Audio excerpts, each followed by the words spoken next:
In this video, we'll see how to use tables to organize the information in the form, the options we have for using labels to help us understand the data, and how we can use images and change the way they're shown in the form.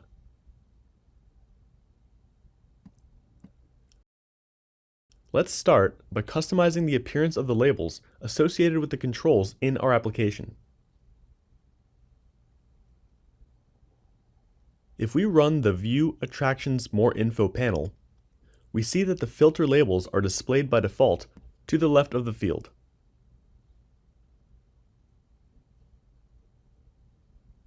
The position of the label relative to the field can be changed through the Label Position property. For example, if we select the country ID variable, the values of this property can be as follows. Platform default. For Angular, it's the left value. That is to say, the label will be on the left as we saw. For Android, it's the top value, that is above the content. And for iOS, it's also to the left. None. If we select this value, the tag is not shown. We've already used this when we added the trips variable to the grid. Left. The tag will be displayed to the left of the content. Top. The tag will be displayed above the content. Right. The tag will be displayed to the right of the content. And bottom. The tag will be displayed below the content. Float. This value is only available for native mobile platforms, and in this case, the label is initially displayed in the position of the attribute or variable content. When the user starts typing, the label moves upwards as if it's floated. This only works in editable fields and in numeric or character type fields. In the rest of the types, the value top is adopted. We're going to change the label values of the variables we have on screen. We leave the country label of the filter by country with the value platform default, so it'll appear on the left as usual. To the attraction name from tag, we set the value top.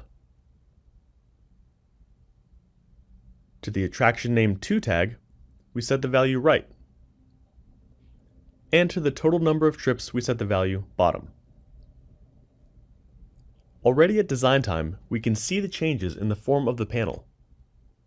We run it,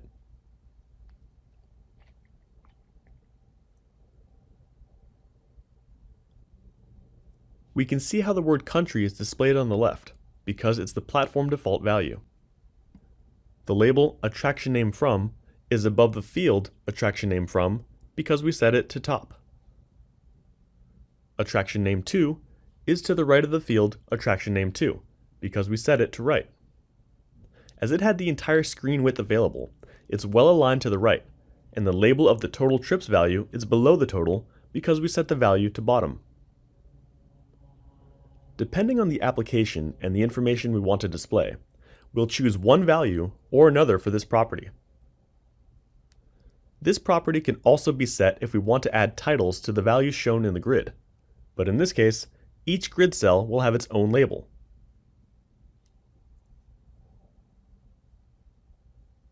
We've already used tables to improve the appearance of a panel in our application. Let's go back to this topic to understand the use of this control a little better. When running the View Attractions More Info panel, we can see that the country filter selector is on the far right of the screen. If we press it, the dynamic combo box takes the entire width of the screen. We can also see that the label we set with right alignment was positioned on the right side of the screen, far away from the attraction name to field, where we entered the filter values. If we click on any control in the panel form, we can see that they all belong to a table called Main Table. If we go to its properties, we can see that the column style property has a single value of 100%, which implies that the table has a single column. The row style property has 5 values, corresponding to the 5 rows of the table, all with platform default values except for the 4th row that corresponds to the grid.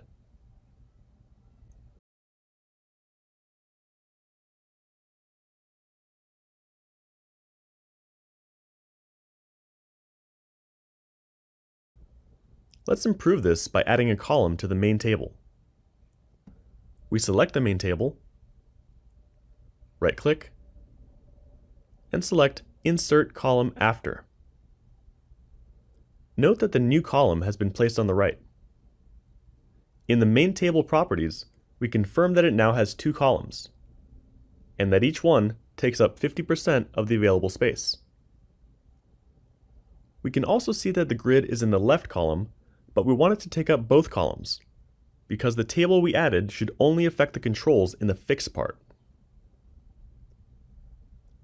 To make the grid take both columns, we go to its properties, and in the cell information group, in the call span property, we set the value 2.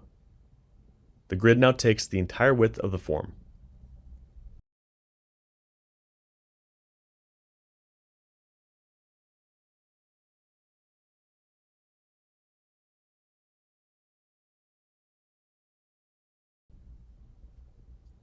We go back to the table properties and adjust the value of the columns to 30% and 70%. This is the opportunity to leave the default position values in the labels, adjust their descriptions, and execute.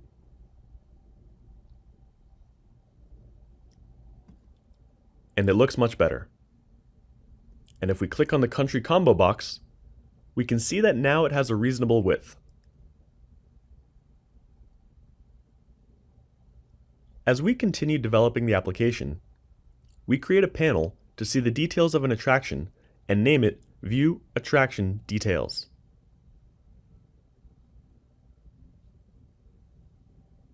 In the rules, we add a parm rule with the attraction ID attribute as input. Then in the form, we drag the attraction photo attribute and set its label position property to none. Below the photo, we add a table. Inside it, we add a text block. And in its caption property, we type the text visiting the.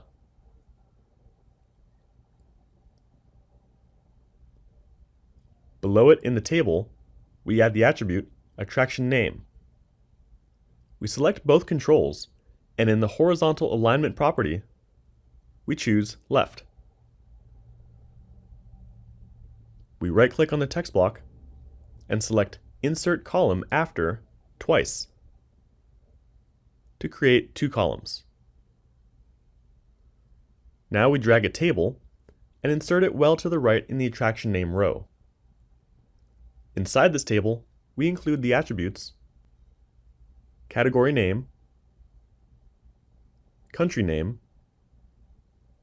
and city name. Lastly, we insert a table below the table we already have, and below that, the attribute attraction description.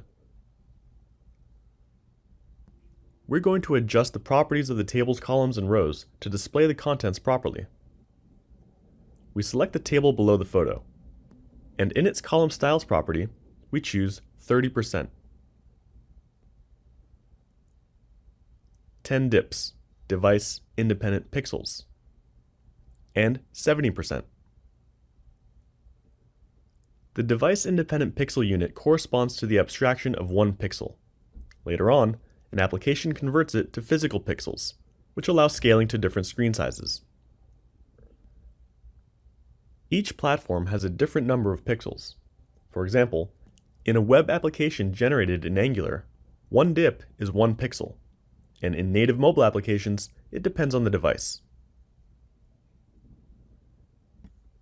The maximum width of the columns of a grid is always 384 dips. Percentages are relative to the value resulting from subtracting the fixed values from the total width in dips.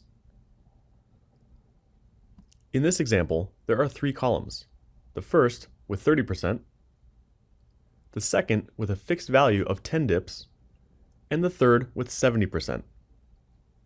The values that the first and third columns will take are obtained by applying those percentages to the value resulting from subtracting the sum of the fixed values. Here is only one, 10 dips, from the width of the table.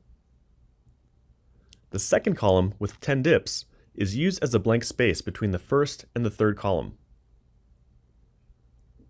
For this reason, the space available for the first and third columns is 384 minus 10, which equals 374 dips. Therefore, the first column will have 30% of 374, which equals 112 dips. And the third, the remaining 70%, which are 262 dips. For the rows, we leave the PD values, the platform default values, which correspond to using the best value depending on the platform and context. This value varies with the platform, and for the same platform, it also depends on the cell's content. For example, if the field has a label or not, and if it does, if the label will be displayed on top or to the left, depending on the value of the label position property, or if we're in a layout in edit mode or in view mode. We'll see this later. For example, for Angular or Android with label position equals top, it corresponds to 64 dips, while on iOS to 53 dips. Remember that in Angular, one dip is one pixel, but in Android or iOS, the number of pixels per dip depends on the device and the orientation. In order to invoke the panel we built, we go to the View Attractions More Info panel and program the tap event of the attraction name attribute to invoke the View Attraction Detail panel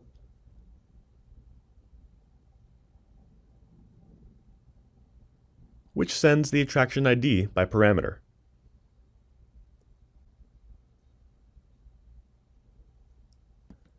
Now let's see how we can change the way an image is displayed. Before we continue, let's run it to see what we've done so far. We run the panel View Attractions More Info,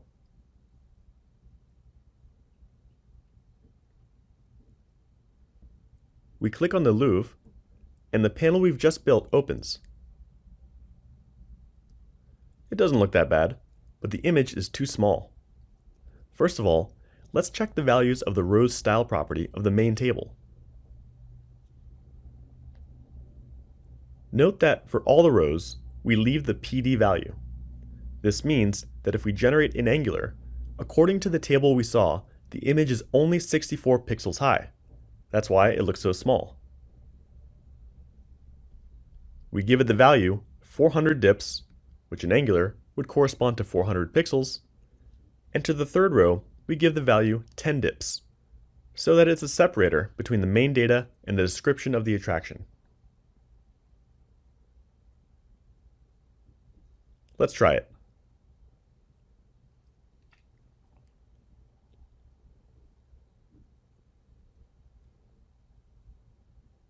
And now it looks much better. The image was enlarged to fit the available space without losing proportions. In GeneXus 17, it's possible to use the scale type property of the class associated with the image control to configure how the image adjusts to the size of its container in the applications. To do so, we go to Customization, Themes, Carmine SD, and double-click on Carmine Web. Then we select the image class to set the value in the scale type property. To configure this in GeneXus 18, we'll use in the design system object a property called GX Content Mode applied to the control class. Later on, we'll talk about how to work with a design system object. The values that define image scaling are as follows. No scale. The original size of the image will be kept, regardless of the size of the area where the control is located. Tile. In this case, the images are not scaled, and the image will be repeated to fill the control area. Fill. The image height and length will be scaled to take the area where the control is located. Fill, keeping aspect ratio. It's similar to fill, but the image will always keep the same width and height proportions. In this way, the image will not be skewed. For example, if the image size is 100 by 200 pixels, and the control area size is 50 by 50, the image will be converted to 50 by 100 pixels. Fit. The image height and width will be scaled so that it can be fully displayed, keeping its proportions and aspect ratio. For example, if the image size is 100 by 200 pixels and the control area size is 50 by 50, the image will be converted to 25 by 50. The default value is fit. So in this example, without changing the property in the class, the image took the 400 dips, 400 pixels, that we assigned to it, and was proportionally enlarged until it looked right. To sum up what we've seen in this video, we saw the various options for label position: platform default, none, right, left, top, bottom, and float. The last one is only valid for mobile devices. Regarding tables, we saw how to specify the styles of the columns and rows. We talked about measurement units dips, percentages, and the value PD, platform default, for rows. Finally, we talked about image scaling and its different values: no scale, tile, fill keeping aspect ratio, and fit. This helped us improve the look and feel of the travel agency application. In future videos, we'll continue to develop other features to complete the application.